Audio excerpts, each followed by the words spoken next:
Hey guys, मैं हूं नेहा। मैं आप सभी का एक बार फिर से स्वागत करती हूं आपके अपने यूट्यूब चैनल NN स्टडी आपकी सक्सेस पे। तो फ्रेंड्स, आज इस वीडियो में हम कवर करेंगे हिंदी के मिक्स्ड क्वेश्चन। तो चलिए वीडियो को स्टार्ट करते हैं। फर्स्ट क्वेश्चन है यहाँ पे, हिंदी किस भाषा परिवार की भाषा है? आपको बताना है हिंदी किस भाषा परिवार की भाषा है। तो यहाँ पे राइट आंसर है आपका भारोपी। भारोपी परिवार की भाषा है, ठीक है। नेक्स्ट क्वेश्चन है, भारत में सर्वाधिक बोले जाने वाली भाषा कौन सी है? आपको बताना है कि भारत में सबसे अधिक कौन सी भाषा बोली जाती है, आपको ये बताना है। तो यहाँ पे राइट आंसर है ऑप्शन ए, हिंदी। सबसे ज़्यादा यहाँ पे हिंदी बोली जाती है, सब लोग जानते होंगे लगभग, ठीक है। नेक्स्ट क्वेश्चन है यहाँ पे, हिंदी भाषा का जन्म किससे हुआ? आपको यहाँ बताना है हिंदी जो भाषा है इसका जन्म किससे हुआ? तो अपभ्रंश से हुआ। किससे हुआ? अपभ्रंश से हुआ, ठीक है। नेक्स्ट क्वेश्चन है आपका, निम्नलिखित में से कौन सी बोली अथवा भाषा हिंदी के अंतर्गत नहीं आती है? तो यहाँ पे बताना है हिंदी के अंतर्गत कौन सी बोली भाषा नहीं आती है, आपको इसका राइट आंसर बताना है। तो तेलुगु नहीं आती है, ठीक है। हिंदी के अंतर्गत तेलुगु भाषा नहीं आती है, ठीक है। नेक्स्ट क्वेश्चन है यहाँ पे, आपको बताना है ब्रजभाषा किस रूप में सबसे अधिक प्रसिद्ध है? यहाँ बताना है राजभाषा है कि राष्ट्रभाषा है कि तकनीकी भाषा है या फिर काव्य भाषा। यहाँ पे कौन सा राइट है आपको बताना है। तो यहाँ पे काव्य भाषा, ठीक है। ब्रज भाषा जो बोली है वो काव्य भाषा है। चलिए नेक्स्ट क्वेश्चन है यहाँ पे, भारतवर्ष में हिंदी को आप किस वर्ग में रखेंगे? तो हिंदी को यहाँ पे किस वर्ग में रखेंगे आपको ये बताना है। राजभाषा के वर्ग में रखेंगे या फिर राष्ट्रभाषा के वर्ग में रखेंगे या विभाषा में या फिर तकनीकी भाषा में, किस में रखेंगे? तो यहाँ पे राइट आंसर है राजभाषा में रखेंगे। किस में रखेंगे? राजभाषा में रखेंगे। नेक्स्ट क्वेश्चन है, डुडांडी बोली है। डुडांडी बोली किसकी है आपको बताना है इसका राइट आंसर। तो डुडांडी बोली यहाँ पे पूर्वी राजस्थान की है। किसकी है? तो पूर्वी राजस्थान की है। नेक्स्ट क्वेश्चन है यहाँ पे, भाषा की सबसे छोटी इकाई कौन सी है? आपको बताना है भाषा की सबसे छोटी इकाई कौन सी है, ठीक है। यहाँ पे राइट आंसर है ऑप्शन डी, वर्ड। वर्ड भाषा की सबसे छोटी इकाई है। नेक्स्ट क्वेश्चन है, वर्णमाला कहते हैं। वर्णमाला किसे कहते हैं यहाँ पे आपको बताना है। वर्णमाला किसे कहते हैं? तो वे वर्डों के व्यवस्थित समूह को, वर्डों के व्यवस्थित समूह को वर्णमाला कहते हैं, यानी कि ऑप्शन डी आपका यहाँ पे राइट है। नेक्स्ट क्वेश्चन है, निम्न में से कंठ ध्वनियाँ कौन सी हैं? आपको बताना है यहाँ पे कंठ ध्वनियाँ कौन सी ध्वनियाँ कंठ से बोली जाती हैं, ये बताना है। तो यहाँ पे राइट आंसर कौन सा होगा आपको बताना है। का खा है या फिर या रा है या जा जा है या टा रा है, कौन सा है यहाँ पे राइट आंसर आपको बताना है। तो का और खा है, ठीक है। का खा गा घा अंगा, ये आपकी कंठ ध्वनियाँ है, ठीक है। नेक्स्ट क्वेश्चन है यहाँ पे, स्थान के आधार पर बताइए कि मूर्धन्य व्यंजन कौन से हैं। यहाँ बताना है कि मूर्धन्य व्यंजन कौन से हैं, आपको बताना है। तो इस क्वेश्चन का राइट आंसर बताइएगा। इस क्वेश्चन का राइट आंसर है यहाँ पे ऑप्शन सी। बाकी ये तो आपका कंठ का है, आप जानते हैं, ये ओष्ठ का है और ये तालव्य का है। नेक्स्ट क्वेश्चन है यहाँ पे, निम्न में से अल्प प्राण वर्ण कौन से हैं? यहाँ पे आपको बताना है कि अल्प प्राण वर्ण कौन से हैं, इसका राइट आंसर बताना है। तो अल्प प्राण यहाँ पे क और ग है, यानी कि आपका जैसे यहाँ पे आप लिख के बताते हैं क ख ग घ और अंगा। तो यहाँ पे आपका पहला, दूसरा और तीसरा ये आपका अल्प प्राण है, ठीक है। और ये दोनों आपके बीच के ये दोनों महाप्राण होते हैं, ठीक है। चलिए नेक्स्ट क्वेश्चन है यहाँ पे, निम्न में से नासिक व्यंजन कौन सा है? नासिक व्यंजन कौन सा है आपको बताना है। तो सभी जानते हैं यहाँ पे इया आपका नासिक व्यंजन है। नेक्स्ट क्वेश्चन है, ए वर्ड क्या कहलाते हैं? तो नासिक कहलाते हैं कि मूर्धन्य की, कंठ, तालव्य की, ओष्ठ क्या कहलाते हैं ये बताइएगा। तो इस क्वेश्चन का राइट आंसर है ऑप्शन डी, कंठ तालव्य। आप खुद ही बोल के देखिए एक बार, ए है ना, कंठ तालव्य से निकल रहे हैं। नेक्स्ट क्वेश्चन है यहाँ पे, हिंदी वर्णमाला में अयोग वर्ण कौन से हैं? अयोग वर्ण कौन से हैं आपको बताना है यहाँ पे राइट आंसर। तो अयोग वर्ण यहाँ पे अंग और आहा है, ठीक है। कौन से हैं? अंग है और आहा है। नेक्स्ट क्वेश्चन है, निम्न में बताइए कि किस शब्द में द्वित्व व्यंजन है। यहाँ बताना है द्वित्व व्यंजन किस में है। तो जाहिर सी बात है, आप सभी को दिख रहा है यहाँ पे दिल्ली में द्वित्व व्यंजन है, यानी इसमें 2 बार ला का यूज हुआ है ना, ऐसे 2 बार, इस वजह से यहाँ पे द्वित्व व्यंजन है। ठीक है, नेक्स्ट क्वेश्चन है यहाँ पे, सा हा कौन से व्यंजन कहलाते हैं। तो सिंपल सा है, सबको पता होगा, जल्दी से बताइए इसका राइट आंसर क्या होगा। तो ऑप्शन सी यहाँ पे राइट है, संघर्षी व्यंजन। ठीक है, नेक्स्ट क्वेश्चन है, निम्नांकित में से बताइए कि नवीन विकसित ध्वनियाँ कौन सी हैं। इसमें बताना है कि नवीन विकसित ध्वनियाँ कौन सी हैं। तो इस क्वेश्चन का राइट आंसर है ऑप्शन ए, खा और गा, यानी कि खा और गा, ये वाला नहीं, इसमें जो छोटी सी बिंदी रखी होती है ना यहाँ पे ऐसे, ये वाला। ठीक है, नेक्स्ट क्वेश्चन है, निम्न में से कौन सा घोष वर्ण है। यहाँ पे बताना है आपको राइट आंसर, इसमें से कौन सा आपका घोष वर्ण है। तो इस क्वेश्चन का राइट आंसर है ऑप्शन सी, माँ। माँ आपका घोष वर्ण है।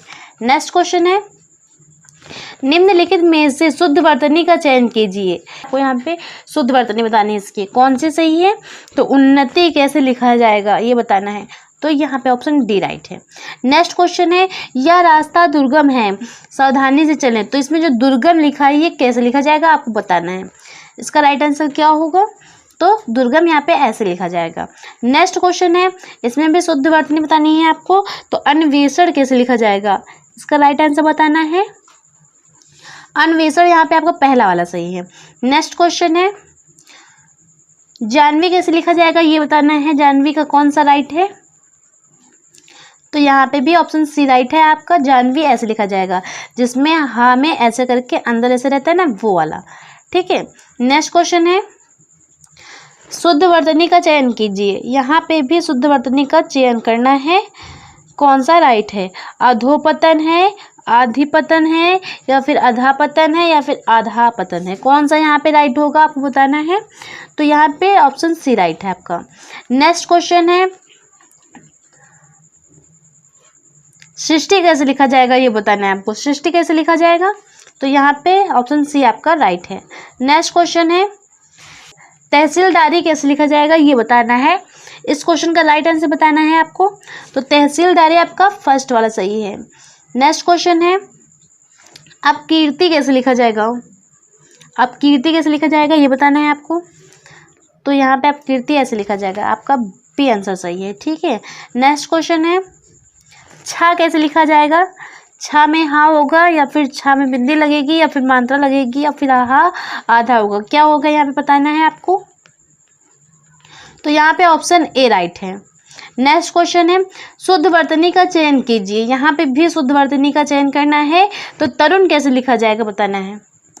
तरुण, ये दोनों तो गलती है, इनको तो पहले ही काट दो, पर इन दोनों में बताना है कौन सा राइट है। जिसमें रा ऐसे बना है, ऐसा करके लगा है, वो वाला राइट है, या फिर जिसमें ऐसे लगा है वो वाला राइट है, कौन सा राइट है यहाँ पे राइट आंसर बताना है। तो यहाँ पे आपका पहला वाला सही है। ठीक है, पहला वाला, इस मतलब ऐसा करके ये नहीं लगेगा, ये रॉन्ग है। ठीक है, ये वाला आपका राइट है। नेक्स्ट क्वेश्चन है, शुद्ध वर्तनी का चयन करिए। इसमें बताना है आपको कुमुदनी कैसे लिखा जाएगा। कुमुदनी कौन सा वाला सही है, ये वाला है, ये वाला है, ये वाला है, ये वाला है, कौन सा यहाँ पे राइट है आपको बताना है। तो यहाँ पे आपका राइट है ऑप्शन सी, ये वाला आपका राइट है। ठीक है, नेक्स्ट क्वेश्चन है, दो वर्णों के मेल से होने वाले विकार को कहते हैं। तो दो वर्णों के मेल से जो विकार होता है उसे क्या कहते हैं ये बताना है आपको। सिंपल सा है, सबको आना चाहिए।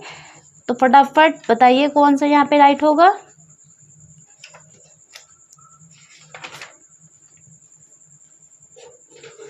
तो इस क्वेश्चन का राइट आंसर है ऑप्शन है संधि। ठीक है, नेक्स्ट क्वेश्चन है, संधि कितने प्रकार के होते हैं। संधि कितने प्रकार के होते हैं। संधि 3 प्रकार के होते हैं, ऑप्शन सी इसका राइट है। नेक्स्ट क्वेश्चन है, दयानंद में प्रयुक्त संधि का नाम बताइए। जो दयानंद यहाँ पे लिखा गया है इसमें कौन सी संधि है आपको बताना है। तो दयानंद में यहाँ पे दीर्घ संधि है। कौन सी संधि है, दीर्घ संधि है। नेक्स्ट क्वेश्चन है, कपीस में प्रयुक्त संधि का नाम है। तो कपीस में कौन सी संधि है ये बताना है। तो यहाँ पे एकदम अच्छे से दिख रहा होगा आपको, कपीस में ऐसे करके ये बड़ी ई की मात्रा लगी है। जहाँ पे बड़ी ई की मात्रा होती है वहाँ पे कौन सी संधि होती है, तो यहाँ पे भी दीर्घ संधि है, ठीक है, ऑप्शन बी राइट है। नेक्स्ट क्वेश्चन है, सदैव में कौन सी संधि है, बताना है आपको। सदैव में कौन सी संधि है, तो सदैव में यहाँ पे स्वर संधि है, ठीक है। नेक्स्ट क्वेश्चन है, इनमें कौन स्वर संधि का उदाहरण है, आपको बताना है कि इसमें से कौन सा है जो आपका स्वर संधि का उदाहरण है। ये तो आपका विसर्ग संधि है, ये भी आपका विसर्ग है, ये भी आपका विसर्ग है, तो यहाँ पे पवन है आपका स्वर संधि, ठीक है। नेक्स्ट क्वेश्चन है, निम्नांकित में से कौन सा शब्द वृद्धि संधि का उदाहरण नहीं है, तो ऑप्शन सी, इसमें वृद्धि संधि नहीं है, इसमें गुण संधि है, ठीक है, गुण है, वृद्धि नहीं है। नेक्स्ट क्वेश्चन है, दीर्घ संधि युक्त पद कौन सा है, ये बताना है आपको, तो दैत्यारी, कौन सा है, दैत्यारी, ठीक है। नेक्स्ट क्वेश्चन है, पवित्र में प्रयुक्त संधि का नाम है, पवित्र में कौन सी संधि है, पवित्र में कौन सी संधि है, तो अयादि संधि है, ठीक है, कौन सी है, अयादि संधि। नेक्स्ट क्वेश्चन है, उपसर्ग का प्रयोग होता है, तो उपसर्ग का प्रयोग कहाँ पे होता है, शब्दों के आरंभ में होता है कि शब्दों के मध्य में होता है कि शब्दों के अंत में होता है, कहाँ पे होता है आपको जानना है, तो सभी जानते हैं यहाँ पे शब्दों के आरंभ में होता है, ठीक है, ऑप्शन ए आपका राइट है। नेक्स्ट क्वेश्चन है, जो धातु या शब्द के अंत में जोड़ा जाता है उसे क्या कहते हैं, तो जो पहले जोड़ा जाता है उसे उपसर्ग कहते हैं और जो लास्ट में जोड़ा जाता है उसे प्रत्यय कहते हैं, क्या कहते हैं, तो प्रत्यय कहते हैं, ठीक है, याद रखना, पहले जोड़ने वाला उपसर्ग और लास्ट में जोड़ने वाला प्रत्यय, ठीक है। नेक्स्ट क्वेश्चन है, यहाँ पे प्रख्यात में प्रयुक्त उपसर्ग है, प्रख्यात में कौन सा उपसर्ग है आपको बताना है, तो प्रख्यात में प्रा उपसर्ग है, ऑप्शन ए आपका राइट है। नेक्स्ट क्वेश्चन है, प्रति उत्पन्न मत में कौन सा उपसर्ग है, यहाँ पे बताना है प्रा है या प्रति है या प्रत्यु है, कौन सा राइट है आपका ये बताना है, तो ऑप्शन बी यहाँ पे राइट है, प्रति है, ठीक है, जिसमें ऐसा करके दिए रहते हैं उसमें यहाँ पे प्रति होती है। नेक्स्ट क्वेश्चन है, गमन शब्द को विपरीतार्थक बनाने के लिए आप किस उपसर्ग का प्रयोग करेंगे, मतलब अप लगाएंगे, आ लगाएंगे या फिर प्रति लगाएंगे या अम लगाएंगे, यहाँ पे कौन सा वर्ड लगाना है ये बताना है आपको, कौन सा उपसर्ग यहाँ पे यूज करना है, तो यहाँ पे आ उपसर्ग यूज करना है, यहाँ यानी कि क्या हो जाएगा, आगमन, गमन, आगमन, क्या हो जाएगा, आगमन, ठीक है, अभी गमन है फिर हो जाएगा आगमन। नेक्स्ट क्वेश्चन है, निर्वासित में प्रत्यय है, तो निर्वासित में कौन सा प्रत्यय है बताना है, यहाँ पे ध्यान दीजिएगा, उपसर्ग नहीं पूछे, यहाँ पे प्रत्यय पूछे, क्या पूछे हैं, प्रत्यय पूछे हैं, तो यहाँ पे क्या होगा, एक होगा, नी होगा, सित होगा, इत होगा, कौन सा राइट होगा आपको बताना है, तो यहाँ पे एक तो पहले ही काट दो, नी भी काट दो क्योंकि ये उपसर्ग है, और सिद्ध भी काट दो, यहाँ पे राइट है आपका इत, ठीक है। नेक्स्ट क्वेश्चन है, लेखक शब्द के अंत में कौन सा प्रत्यय है, आपको बताना है लेखक शब्द के अंत में कौन सा प्रत्यय है, यहाँ पे भी ध्यान दीजिएगा, तो लेखक शब्द में यहाँ पे है अक प्रत्यय, कौन सा प्रत्यय है, अक प्रत्यय है। अनुज शब्द को स्त्रीवाचक बनाने के लिए आप किस प्रत्यय का प्रयोग करेंगे, अनुज शब्द को स्त्रीवाचक बनाने के लिए यहाँ पे कौन सा शब्द लगाया जाएगा, अनुजा होगा, है ना, सभी जानते हैं अनुजा होगा, ऑप्शन सी यहाँ पे आपका राइट है।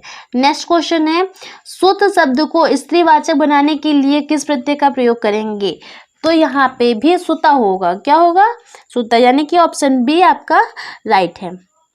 नेक्स्ट क्वेश्चन है, दो अथवा दो से अधिक शब्दों से मिलकर बने हुए नए सार्थक शब्दों को क्या कहते हैं, तो दो अथवा दो से अधिक शब्दों से जो मिलके बनते हैं उनको क्या कहते हैं आपको बताना है, तो उनको समास कहते हैं, ठीक है। नेक्स्ट क्वेश्चन है, समास का शाब्दिक अर्थ होता है, तो समास का शाब्दिक अर्थ संक्षेप होता है, क्या होता है, संक्षेप होता है। नेक्स्ट क्वेश्चन है, निम्नांकित में कौन सा पद अव्ययभाव समास है, यहाँ पे बताना है आपको कौन सा पद अव्ययभाव समास है, तो इस क्वेश्चन का राइट आंसर है ऑप्शन सी, प्रतिदिन, प्रतिदिन अव्ययभाव समास है। नेक्स्ट क्वेश्चन है, जिस समास में उत्तर पद प्रधान होने के साथ ही साथ पूर्व पद तथा उत्तर पद में विशेषण विशेष का संबंध भी होता है, उसे कौन सा समास कहते हैं? तो यहाँ पे राइट आंसर है ऑप्शन बी, कर्मधारय समास। नेक्स्ट क्वेश्चन है, निम्नलिखित में से कर्मधारय समास किसमें है? यहाँ बताना है कि कर्मधारय समास किसमें है। तो इस क्वेश्चन का राइट आंसर है ऑप्शन सी।